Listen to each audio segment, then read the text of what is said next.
Oh, maybe I am not. Pull up my PowerPoint here just so I can introduce you.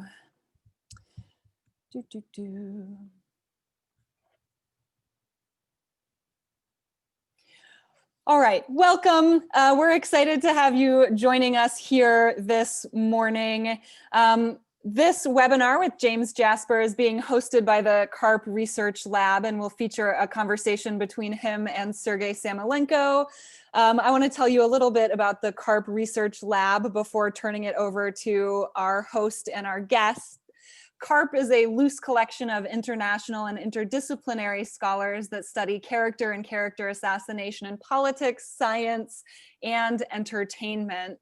And we host conferences dedicated to the subject. We're currently discussing a summer or fall 2021 conference that will be virtual, since we typically do our conferences every other year. We would love to gather with you in person in 2021, but not sure that that's going to work. We also publish scholarship and teach courses, workshops, and seminars on character assassination. We've been hosting these webinars during our quarantine times as a way to promote and talk more about the Routledge Handbook of Character Assassination and Reputation Management, which was published in January 2020, aka 10 years ago.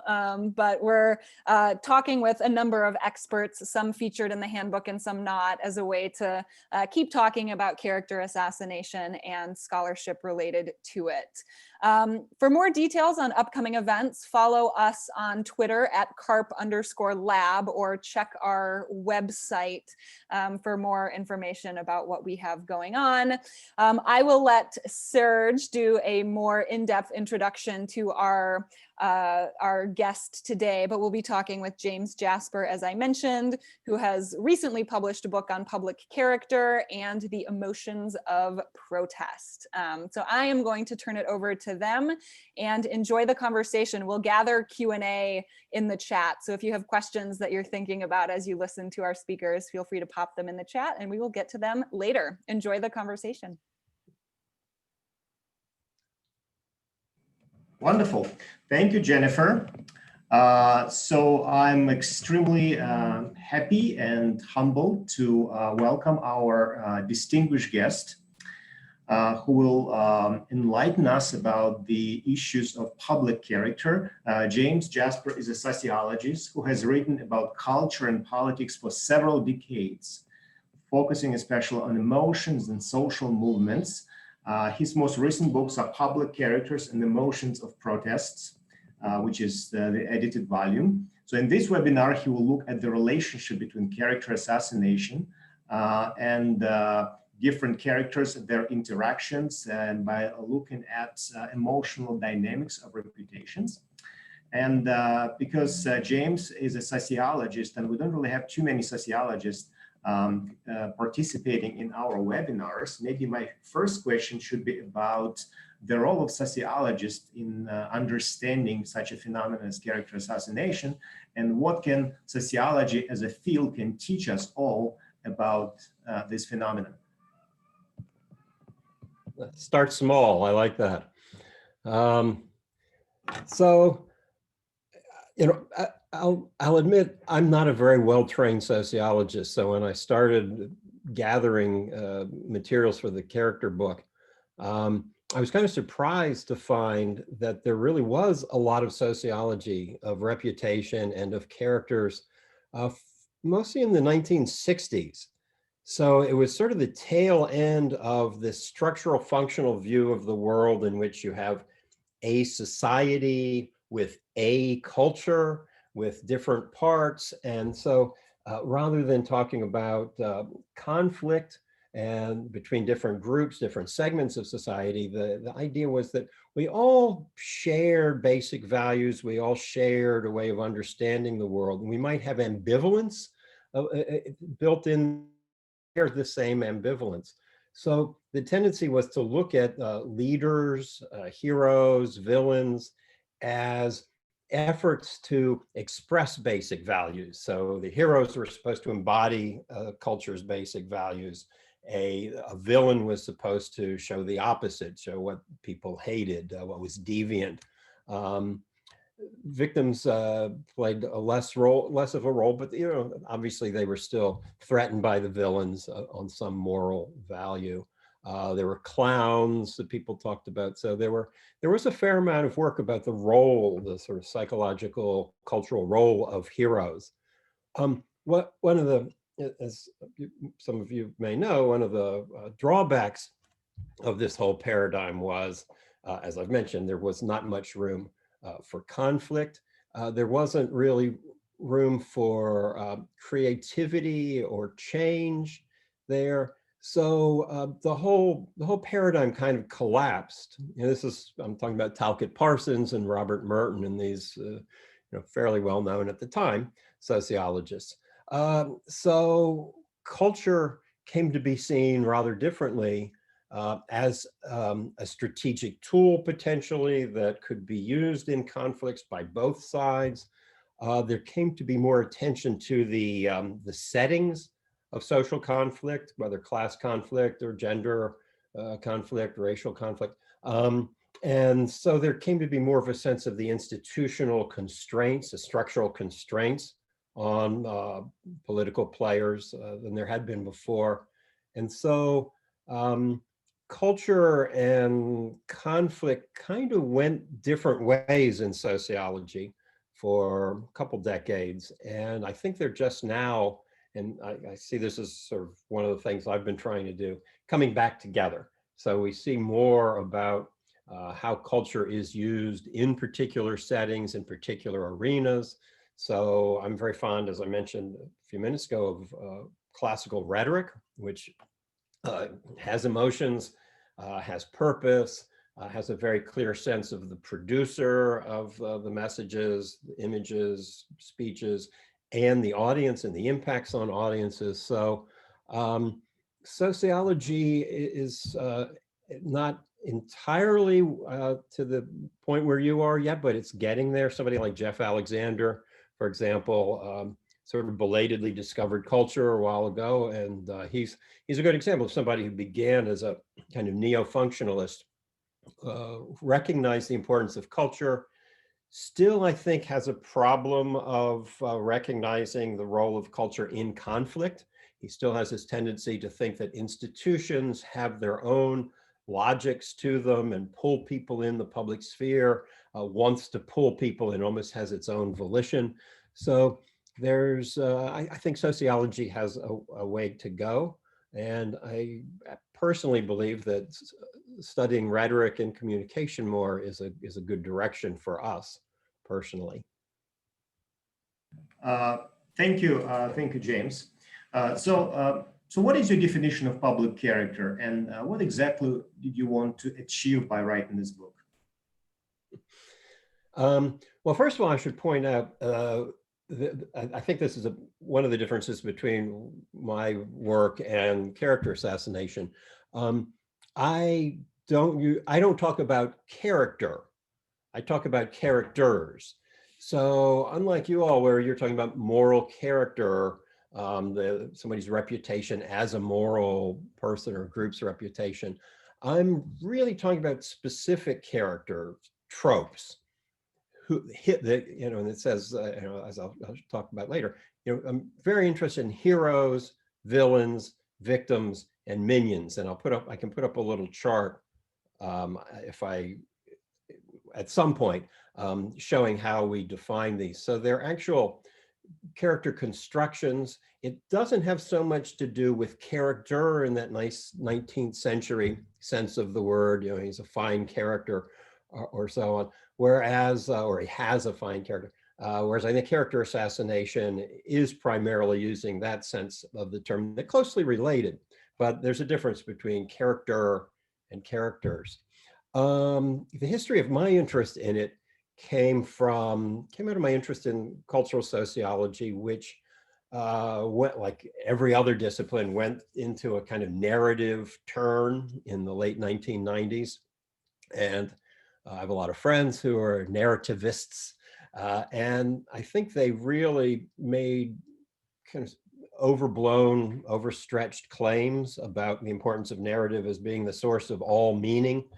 And the main thing, it seemed to me at the time, that they left out was what it really is that gives narratives their emotional power. It's not the suspense of the plot. It's not the sequence of actions. It's the human beings or quasi-human beings who are the characters in these narratives. And so that's really was, I guess, the mid 90s. I began gathering materials, trying to figure out, well, who are these characters? Why do they matter? And as you know, a lot of narrative theory at the time was based on literature, and literature, kind of ironically, over the course of the 20th century, moved away from what we would call recognizable stock characters and toward much more complex characterizations, personae. But you find what are, in fact, very traditional characters in politics still, as much as ever, I think. So the application of narrative, or from literature and the arts to politics, didn't work very well to me until we began to recognize the importance of characters. And so that was the impetus behind this book. We always write books or articles about things we don't like or things that puzzle us, I think. So that was a source of it. Your other line of research has to do with social movements and social protests.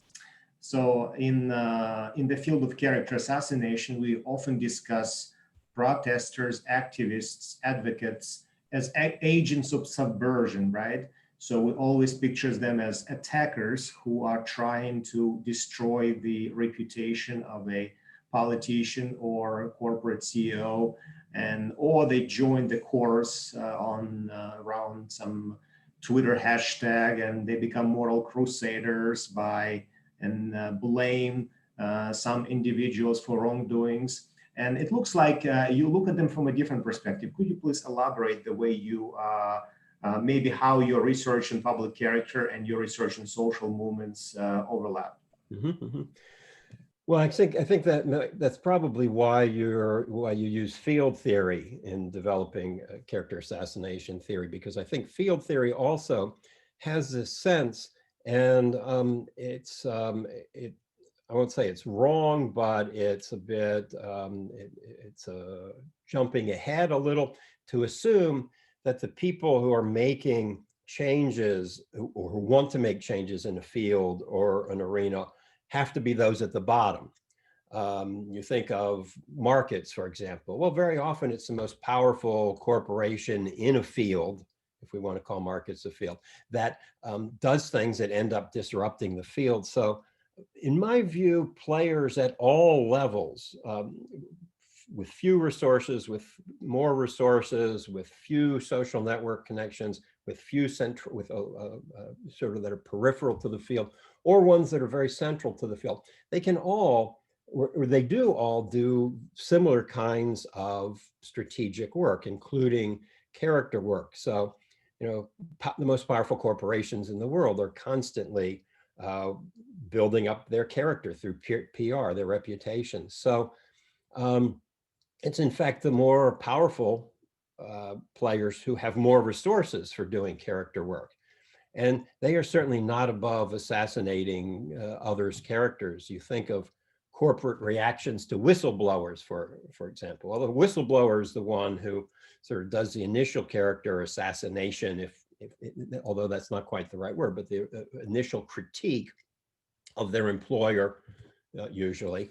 That employer, whether it's government or corporations, just come down very hard on any whistleblower, and they point, they're mentally unstable, they're disgruntled, they have this whole long list of character assassination techniques that they use on the underlings. So it can go either way, in my view, that we're always working on our own character, we're always working on other people's characters, and that includes character assassination, which I believe can go, well, in your handbook, you have plenty of examples of it coming from the top, like Xi in China, getting rid of some of the corrupt generals. It can go down, it can go sideways, and it can go up. Like like most rhetorical techniques, you can use it for a lot of different purposes. If you have to name your inspirations as far as scholars or maybe some theories, who would be your top three?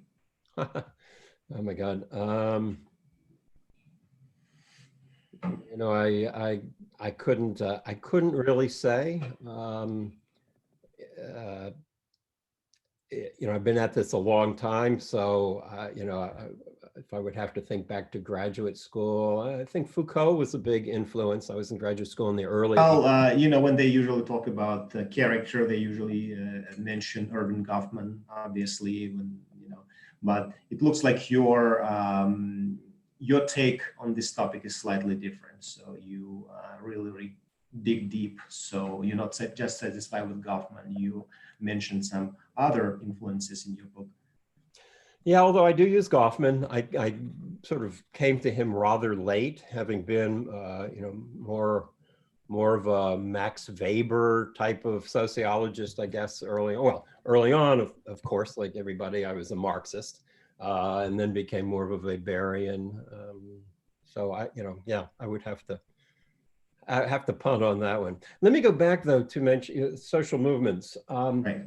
I think one of the problems with theories of social movements has been that social theorists, whether it's Turin, whether it's Habermas, Smelser, Parsons, a whole long list of people, they have if they have a sort of structural vision of society, they have this problem, as I mentioned, of where change comes from.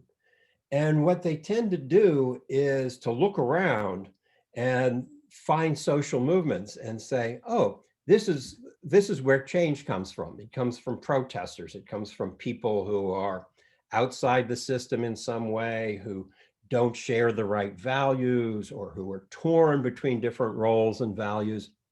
And so they decide before they study social movements what function the social movement is supposed to have in their broader social theory.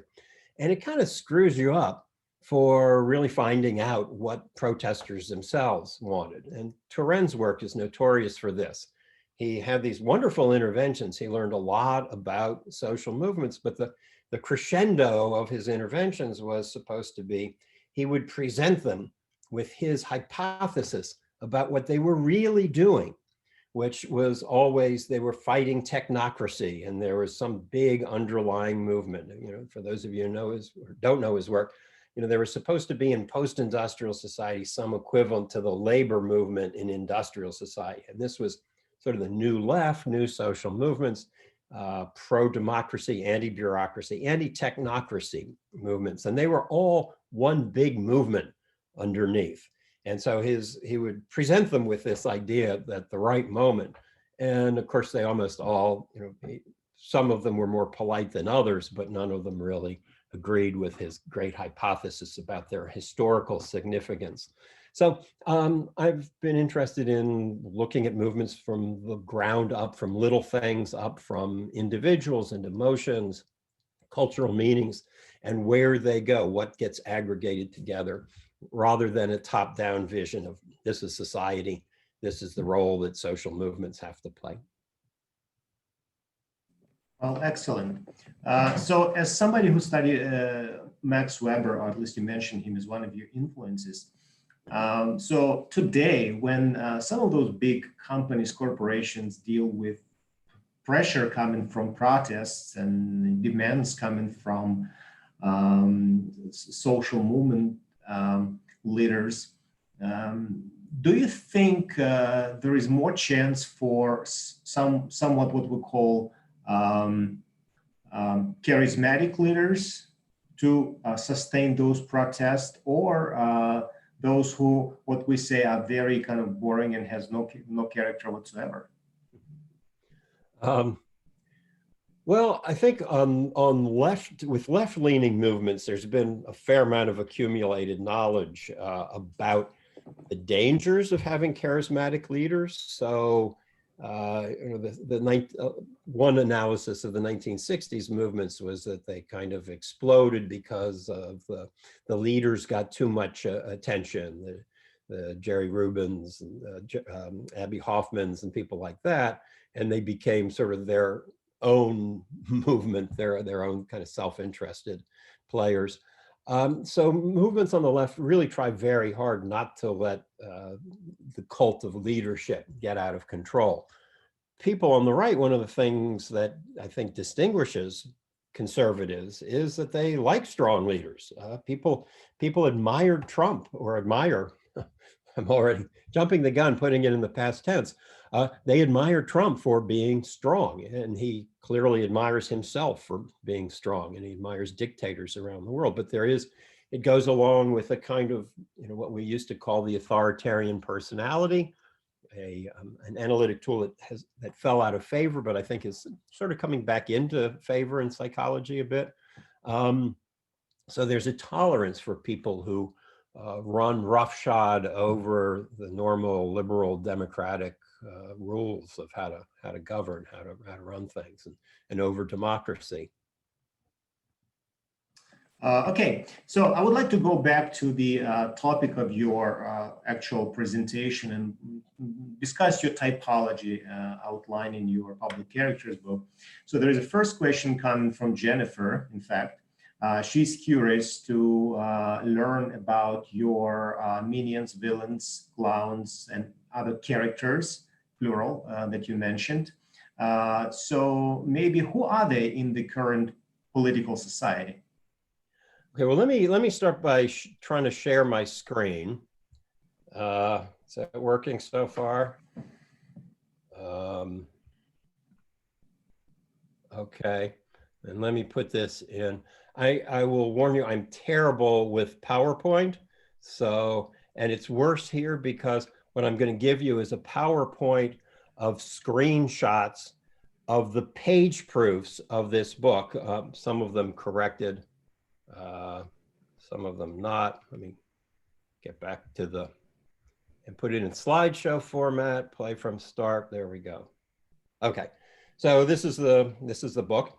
I love the cover because one of the points we make in the book is that in the modern world, characters are available. Traditional character tropes are an object of ridicule sometimes and irony, which is clearly going on here.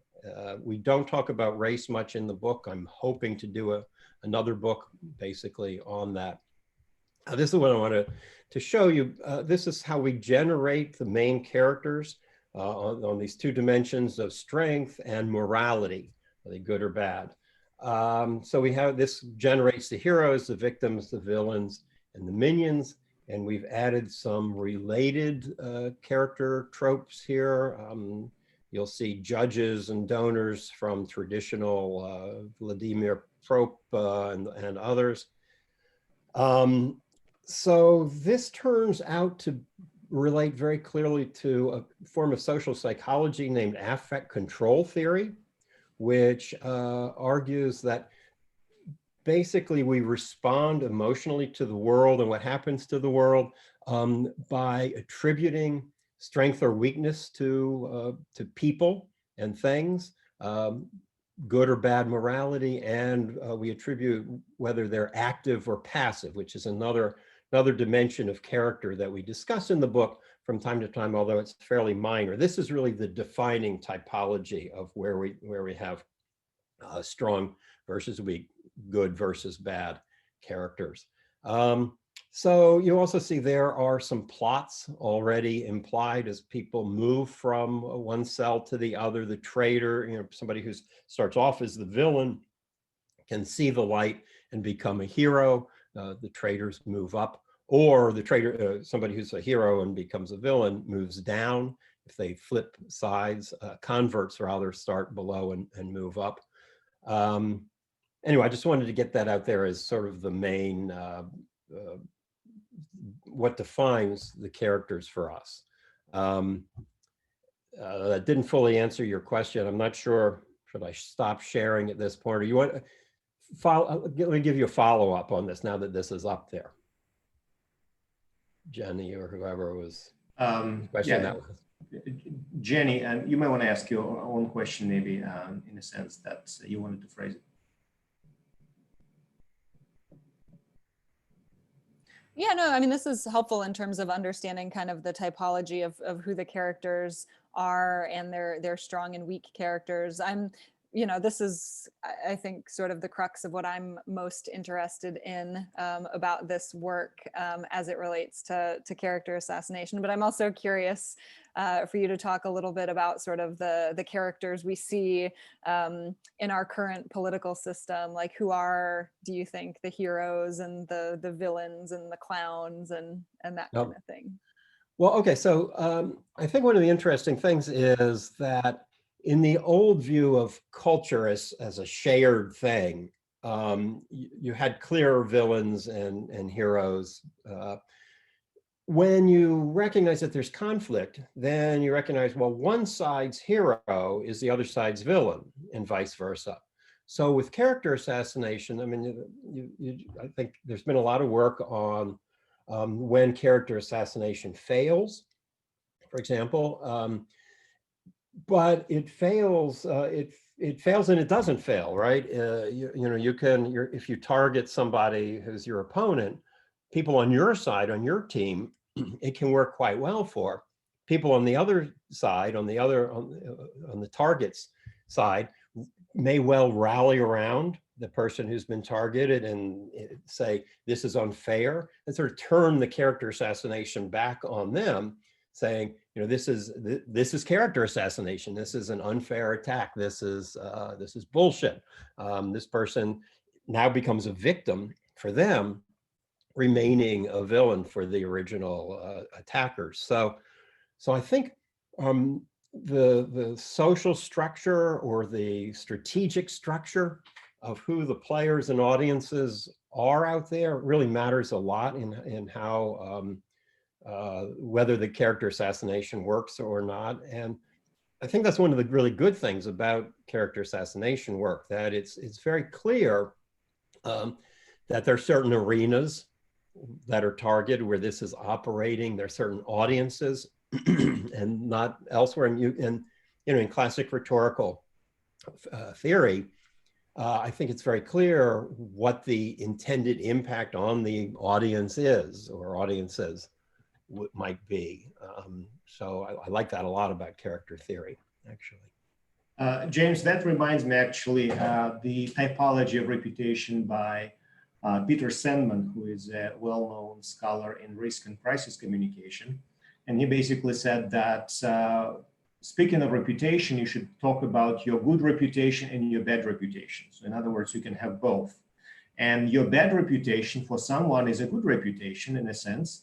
So when crisis happens, you basically have to see how much good reputation is damaged and how your bad reputation can get worse. So at this point, you can actually take care of both.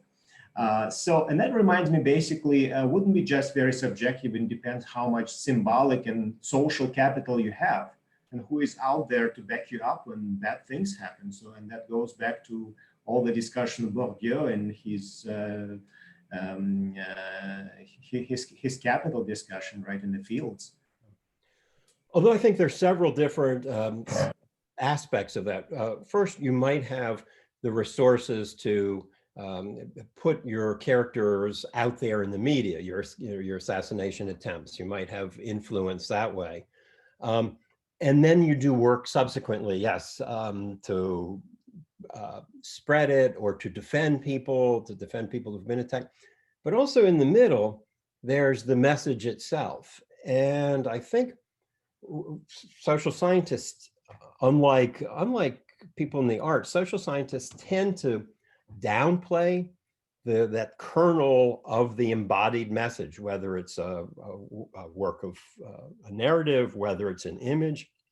And so to me, the lesson, for example, of the George Floyd case is some videos are much more powerful than other videos. It's not the facts of a case, but it's what we actually see. So if you have somebody with a camera who can take a video, okay, you've got to get it out there, you've got to put it on Facebook or wherever, and there's some sort of sociological issues about who spreads it, who sees it, whether it takes off.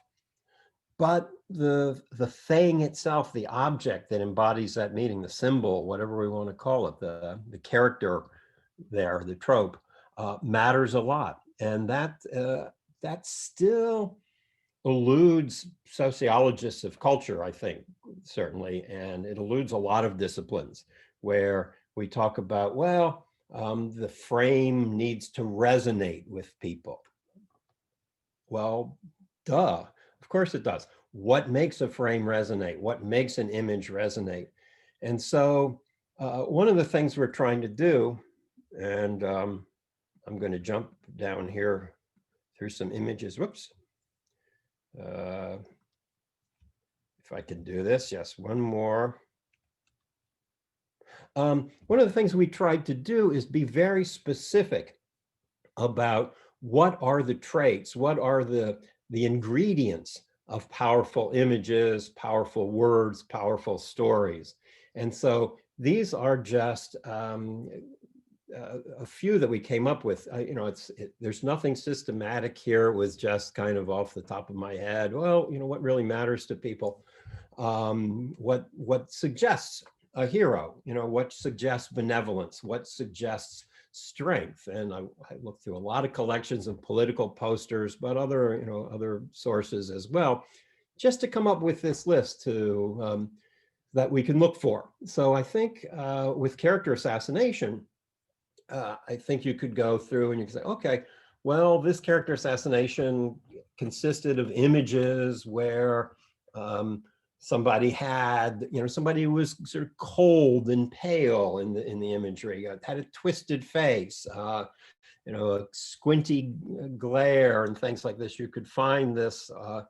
And then, of course, it helps to compare to other images like the hero images. So this is what I think is the real stuff of cultural resonance, and we still don't know very much about it.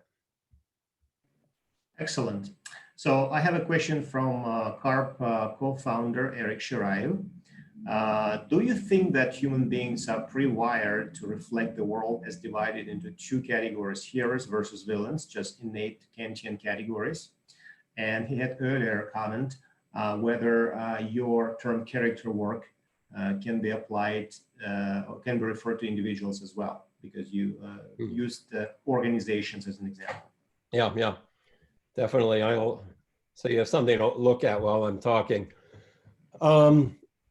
Yeah, it's, are we hardwired? That's such a, I usually try to avoid that kind of question because we're hardwired in lots of ways for lots of emotions, but there's such a cultural input. So, with emotions generally, and let me just say, I think that one of the important things about characters is part of the very definition of the character is to tell us what emotion we're supposed to feel toward them.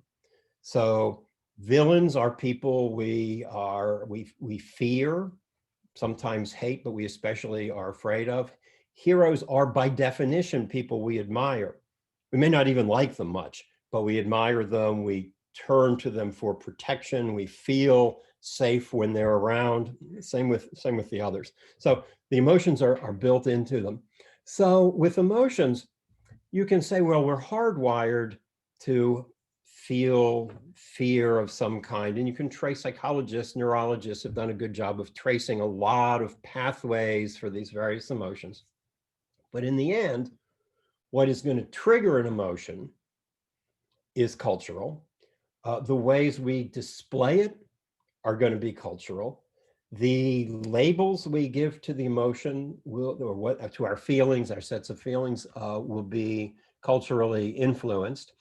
And then that label, if we decide we're angry or if we decide we're afraid, that label itself then feeds back to affect our bodily feelings in a way. So it becomes one more input into what I call another feeling thinking process is what I like to think of them as.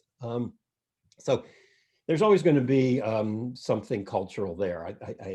Even if you know, there is this evidence that in-group and out-group is, if it's not hardwired, it's so easy to arouse in people, to bring out in people, that it might as well be hardwired. So our heroes and villains, part of that, in-group and out-group comes close to heroes and villains. Usually when we have a strong out-group, we tend to treat them as villains. And if we love our own group, we usually think of ourselves kind of as a group as heroes. I think that character tropes can apply both to especially to individuals, but also to these anthropomorphizing groups or animals. I mean, to talk about God as all powerful is a kind of character projection, character work in a way. So I think the same work can be applied to a pretty wide variety, even like group stereotypes. So for example, racial stereotyping in US history has sort of bounced back and forth between with targeting Black Americans as villains or as minions. So there's a long history of ridicule and contempt and sort of the silly, dancing, skinny Black male figures. But when Black Americans have either slaves revolted or when they organized social movements, began to demand their rights, suddenly they get portrayed as dangerous and as villains. Suddenly they go from being weak and silly to being strong and threatening. I'll just follow up with that. Here's another image from World War II. And I have this on here, and I talk about this because I think this is a question for character assassination theorists. There's a dilemma. I mean, I think character assassination tends to focus on the moral dimension rather than the strength dimension of character building. But if you want to attack somebody, do you portray them as very strong and very threatening, an immediate threat? Or do you portray them as weak, silly, not very threatening because they just can't pull it together? So you portray them as a group of ants or a hive of bees that's upset. So before and after Pearl Harbor, there's a big change in the way in which the US media portrayed the Japanese. Before they had been, they were usually portrayed as a bunch of rodents or insects. There were a lot of them. They weren't very dangerous because they were stereotyped as having poor eyesight and wearing glasses and really incapable of mounting a serious military effort. After Pearl Harbor, when we had to mobilize against them, suddenly you got images like this one where they are suddenly quite threatening, quite strong. So they had to be refigured from minions into villains pretty quickly. Now, that can be done. And minions can be threatening if you put a lot of them together with a villain at the head leading them. They can be kind of overwhelming. But this is, I think, probably, my guess would be, and you all would know better than I do, you would see something like this in character assassination efforts, some kind of tension or choices being made between whether they're villains or minions. Well, thank you. Question from Rod Carveth. Dr. Jasper, are you a sociologist of culture or a cultural sociologist? That's Jeff Alexander's idea. I'm a cultural sociologist. I think you find culture everywhere. Meaning permeates everything we do, all of our institutions. Sociologists of culture tend to study cultural institutions per se, art and literature, and that used to be the main way that culture was done in sociology. Now it's hard to find a sociologist who really believes that what goes on inside people's heads and how they're acculturated doesn't matter. You know, we've never had rational choice theorists of any great number in sociology. Our structuralists, used to be somebody like Chuck Tilley, believed his entire life that there was nothing that a sociologist should study that goes on inside somebody's head. If you put it on a piece of paper, maybe get out and march, you know, the external objective embodiments of meanings, maybe you could study, but that anything social psychological, you know, leave that to the psychologists. It doesn't matter to sociology. And these are disciplinary boundaries that I've just never really cared much for, and I don't think they do us much good.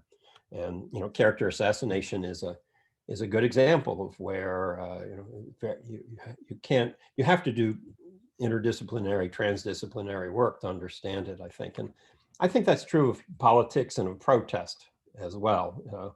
Why would we stop at some arbitrary boundary and not try to incorporate social psychology into sociology, say, or other disciplines? Definitely agree. Question from Lindsay Burr. While many of the malevolence trait can be applied to the evil stepmother, many of the strength traits are masculine. Sociologically, how do women navigate embodying or being perceived as hero rather than being relegated to victim, minion, or villain? Keeping the cultural context in mind. Yeah. Well, I think that's a great question that the women's movement, feminist movement, has had to deal with for 50 years now, longer in a way. I mean, the suffragists as well.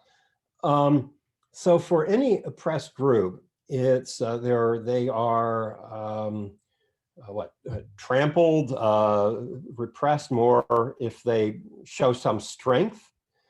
If in women's cases, they're also supposed to be passive. So if women come across as active, that's threatening to masculinists, let's call them. So I think the women's movement has faced a bit of a dilemma in that, does it insist that women have all of the capabilities and strengths that would allow them to be heroes according to our traditional definition of heroes, which has a lot to do with masculinity?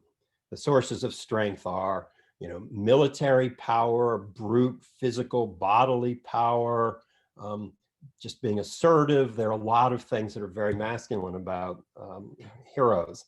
So do you insist that, well, women can be just as tough, as strong, as pushy, as assertive as men, and want all the same things that men do? And, you know, a lot of liberal feminism went this route. Or do you attack the very notion of heroes as it's traditionally, and leaders as they've traditionally been defined, and say, well, no, you can be a leader if you're nurturing and you take care of others. You don't have to have this strength of a traditional sort. And so, a lot of, more radical feminists, I think, try to push that idea. Well, no, let's get, it's not just that we want women to become capitalists or CEOs. We want to change corporate culture. We want to get rid of capitalism so it's not so nasty to other people. So I think gender has played a very big role, does play a big role in character work, continues to, and it's still an issue, I think. Just the ability to express anger, for example. It's assertive. Heroes express righteous anger and indignation, but women have been trained historically not to express anger, not to display those kinds of externalizing assertive emotions. So it's still hard for a lot of women, I think, the way they've been raised to be aggressive, let's call it. Sorry, this is Lindsay. Hi. And yeah. So that's a lot of white women messages as well, that's particularly with American culture. So are there more examples globally of strong women, or does that tend to kind of be in a lot of other settings around the world as well? Yeah, yeah.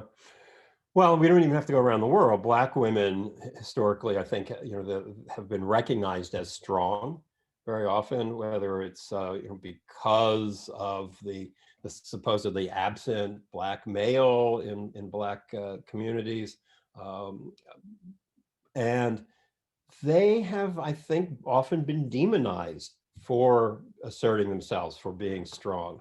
I think the way around the world, I would say, the way in which women have most often been heroic is by becoming a different kind of hero. We call it in the book, heroes of endurance.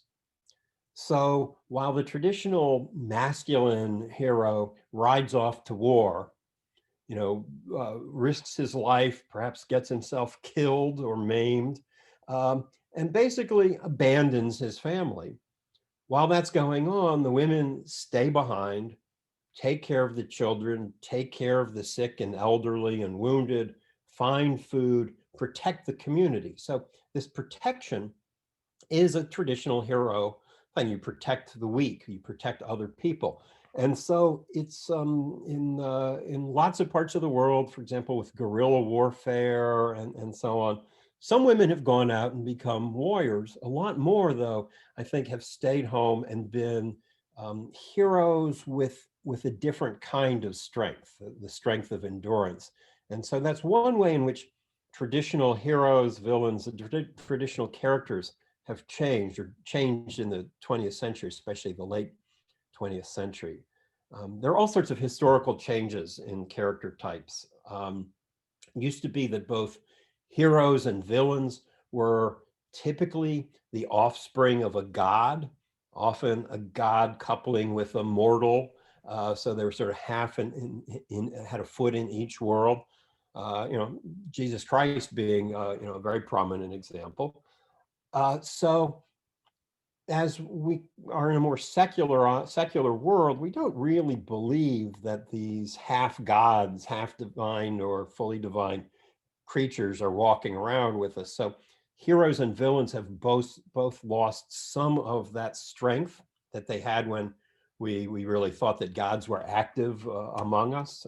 So it's easier to dismiss them, ridicule them.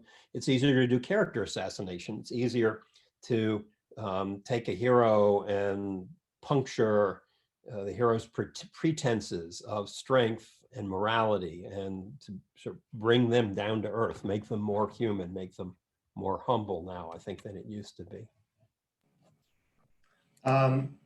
Question from Jennifer again. Other than feminists, are there any examples you can think of groups trying to change their trait we associate with heroes or villains? Okay, so an example would be the Indian Dalits, who are ridiculed. They're minions, basically, in the caste system in India, and so they've done a lot of different things to try to change that. Some of them just try to escape to the cities so that they're no longer, change their names so that it's not obvious what caste they're in. If they can't do that, a couple castes have gone back in history and tried to find a heroic ancestor, somebody who was a god, some incarnation of Vishnu, and so that they have some lineage that makes them prouder, makes them feel stronger. The whole pride shame dynamic, which is studied in a lot of social movements, starting with and especially with LGBTQ movements, is about feeling strength, right? Shame turns you inward. It makes you feel weak. It makes you want to disappear. It makes you passive.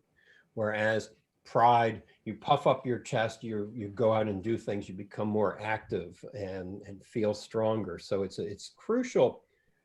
I'm tempted to say for almost all oppressed groups to do some kind of character work to fight back what is basically character assassination that goes on for decades or hundreds of years or 1,000 years in the case of the Indian caste system. And you've got to get out from under that constant, it's, at a certain point, it's not even character assassination anymore. It's just common sense that these people are like that. So I think these group stereotypes could be pretty well understood with character theory.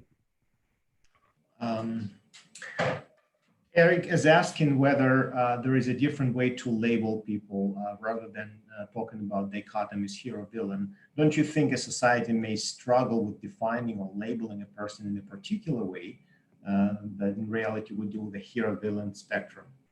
Sure, absolutely. Most people are not characterized like this. Most people are not made into characters. So most people aren't good or bad particularly, aren't particularly strong or weak. So they would sort of fall in the middle of that 2 by 2, which is a continuum. I don't mean to dichotomize it overly. So it's only under special circumstances when people pay attention to your character, right? If you enter a public arena, you run for office, or you, as I mentioned before, whistleblowers, if you blow the whistle on your employers, then suddenly you're more of a public figure. So that's why we call them public characters, to emphasize that this is a particular kind of character work. It can happen in more private settings. You know, we all have, like, you know, a cousin who we think is just an asshole, and we do a little bit of demonization of him, or we have you know, an aunt who's a nurse or doctor, and we think of her as kind of heroic. Different occupations work at being heroic often, you know, the medical profession being one of them. So again, there are, what I'm interested in, sorry, as part of moving, we've moved the rug, so my chair is sliding around on the poured concrete down here. So we have these bits and pieces of rhetoric, of character work, that I think are what we need to understand. And you know, sometimes they get shaped into full-blown public characters, added up. Sometimes they don't. Sometimes they just remain at the level of a joke at a family reunion about so-and-so's ineptitude. Although let me, as long as I'm free associating, sorry, but there are, I think there's a difference between some of the strengths and weaknesses dimension and the moral dimension. On the moral dimension, it's kind of all of a piece. If you're proven to be untrustworthy, immoral in one way, that tends to pollute your character, and you tend to be seen as immoral, period. If you're caught in a lie, for example, people just aren't going to trust you. Whereas on the strength dimension, well, I may not be very good with throwing a spear, but I might have magical powers that help people's health. So there are different kinds of competences and sources of strength that, you know, if I'm shown to be a lousy marksman, I can still be a hero in other ways to some extent, although it depends on the culture. Some cultures are very specific about what the hero has to be able to do. So one thing I was actually really impressed by reading your book is the way you you support a lot of your statements, a lot of your conclusions with examples from popular movies and popular culture. And I think it's kind of very well done in terms of you use some of those references. And indeed, because I mean, we live in such a mediated society where a lot of references we get from popular culture. So inevitably, we judge other in terms of archetypes, right? And those archetypes, heroes and villains, come from popular movies and cartoons and other pieces of art and culture. So I think in a sense, sometimes we do adopt this binary kind of judgment of the world, unfortunately, right? Yeah. Well, you're not as old as I am, believe me, it gets worse. You get really tired of just not getting the popular culture references that your students make, right? It's terrible. So I had to go out and study popular culture a little bit to do some of those. I really have to admit I didn't know anything about professional wrestling, for example.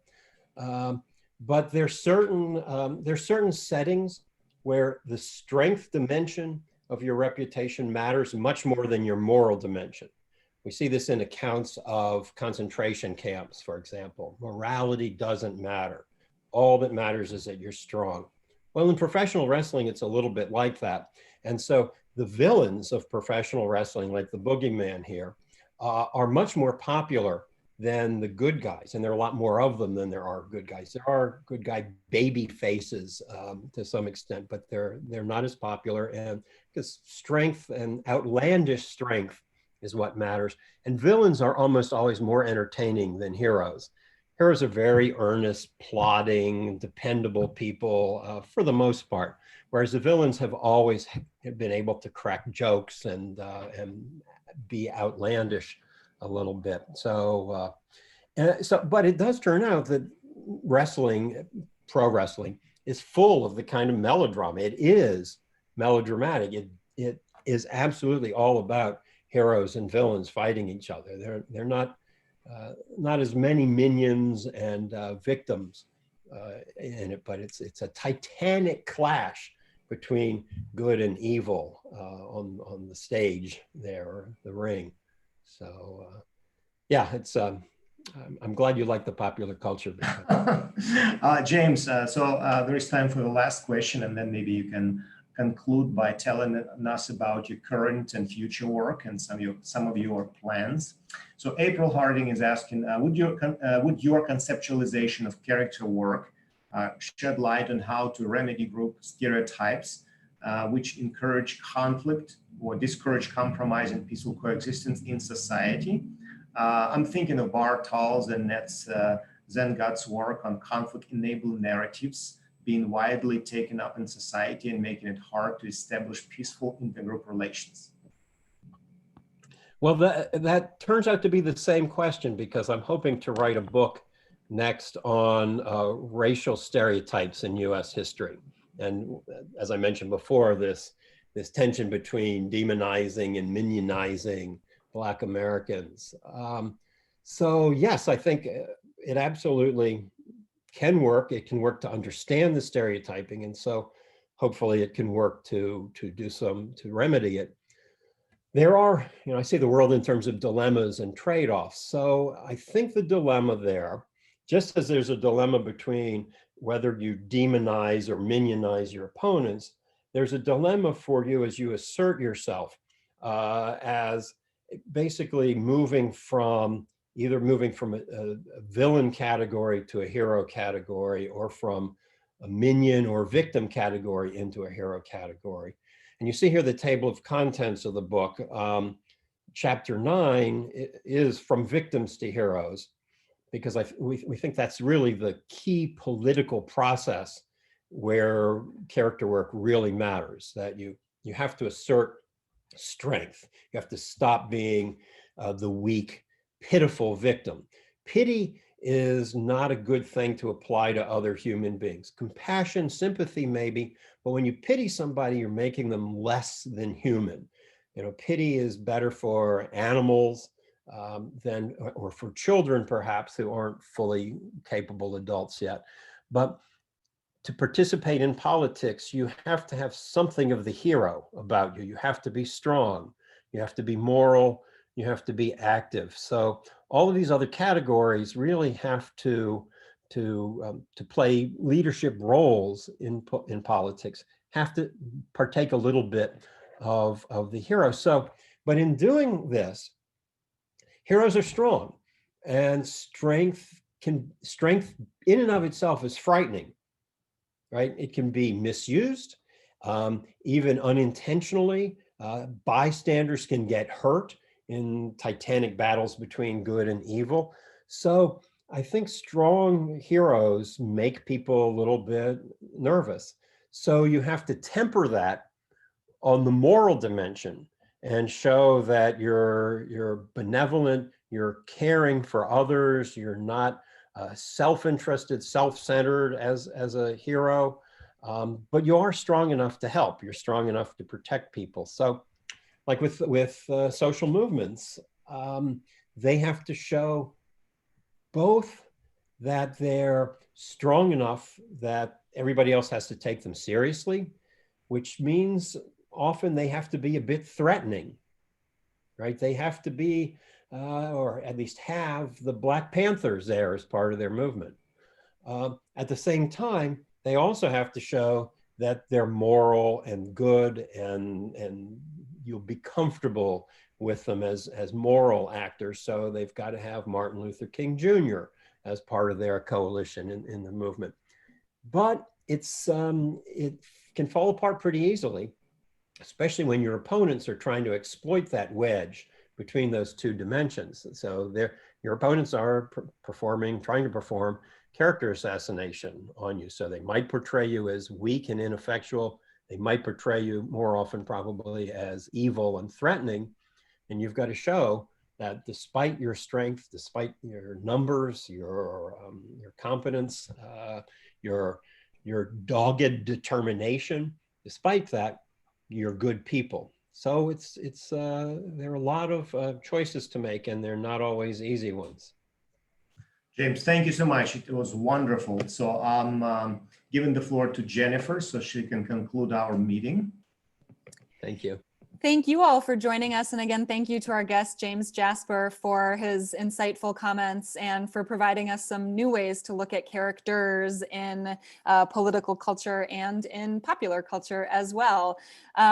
For those of you that are academics, like the members of CARP Lab, be safe as you finish up your semesters and your grading and all of that good stuff.